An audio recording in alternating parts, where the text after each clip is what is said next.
Okay, I'm about to rip on High Top for a second, but frick, that's horrible. Okay. Let's start from the beginning. Okay, so I just watched Zack Snyder's Justice League, and hey, it might be the best movie ever. And hey, that might just be the fan service kicking in. Okay, guys, today I'm doing a different video. Today I will be analyzing the Snyder Cut and telling you why I think it's so fantastic. Okay, my voice got really weird for a second. Like I said, I'm ripping on High Top, so bear with me. Okay, so the purpose of this video and the subheading is not to tell you what the Snyder Cut is, but for me to share why I think the Snyder Cut is so powerful. Damn, if there's one word to describe this movie, it's powerful. Wow, I'm inspired by this movie. You feel everything in this movie. Everything is powerful. You feel every emotion, every scream, every cry, every explosion. Everything matters, which is something most movies lack. Snyder and his crew go out of their way to make everything in this movie powerful, to make everything matter, which separates it from most other films in the DCEU and beyond. One thing that makes this movie powerful, or more powerful, is how he splits it into parts, as I am imitating in this video. There'll be an emotional moment leading into the next, then he blacks the screen. For example, part 3, Beloved Mother, Beloved Son.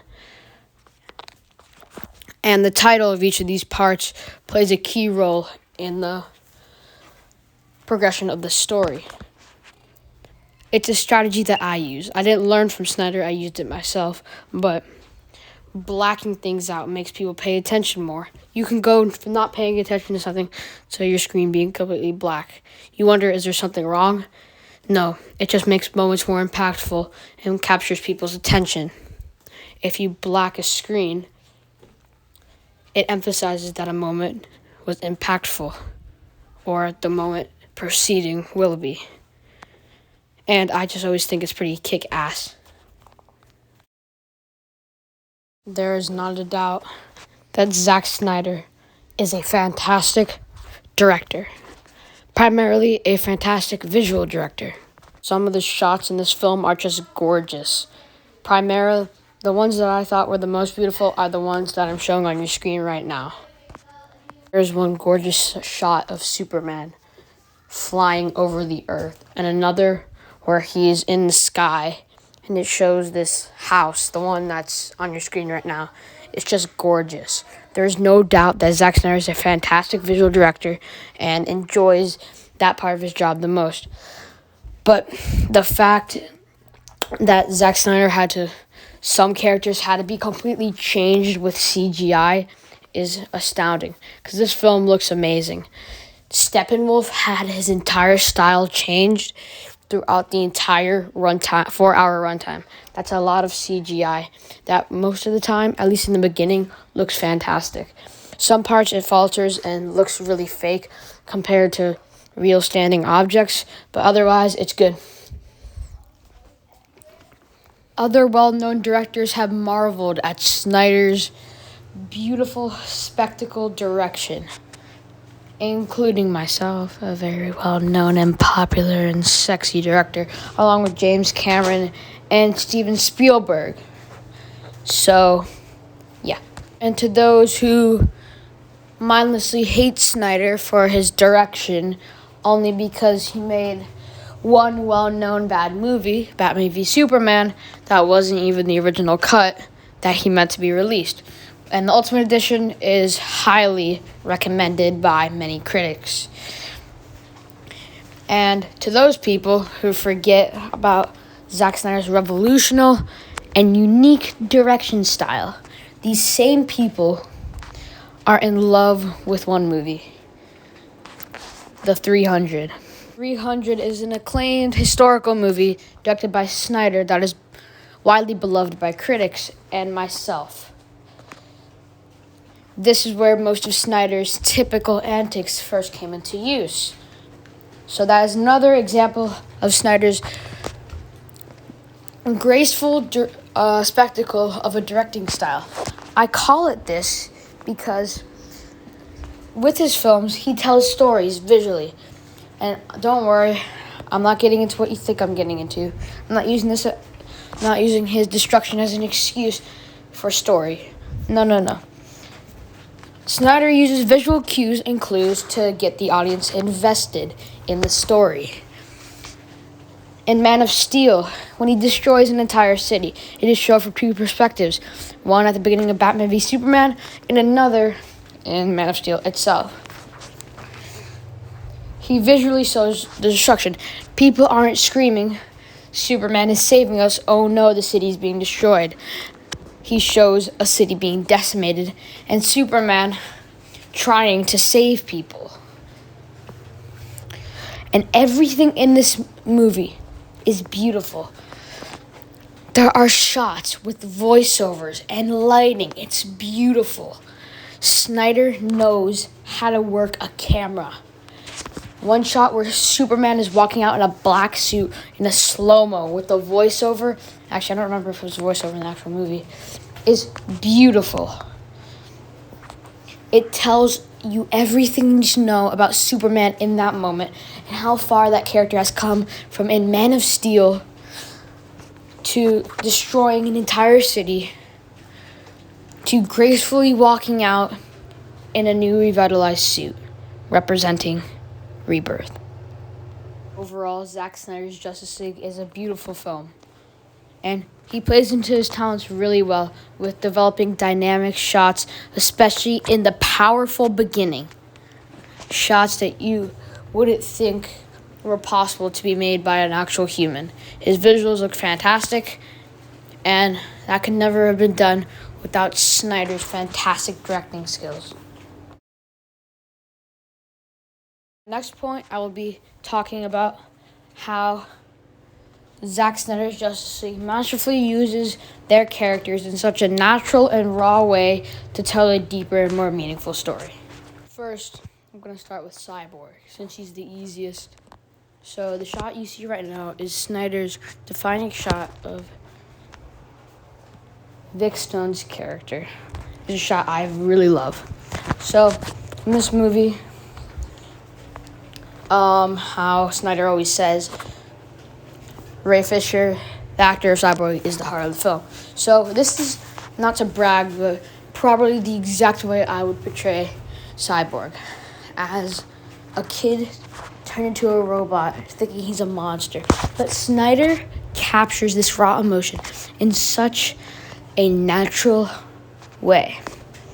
So he introduces him and his dad, and how he has this terrible hatred for him for turning him into a robot.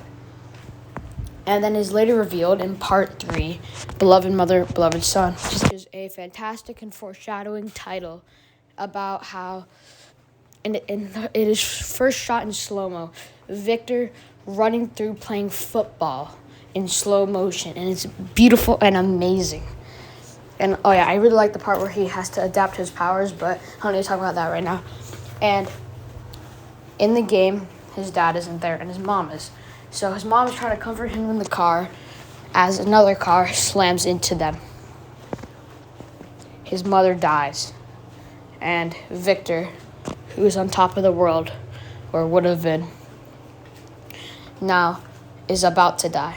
And his father takes him in and experiments on him, saving his life. But now he's a robot and is the most powerful being on the earth, at least against humans. And throughout the film, he transitions from seeing him being a cyborg as gifts rather than curses.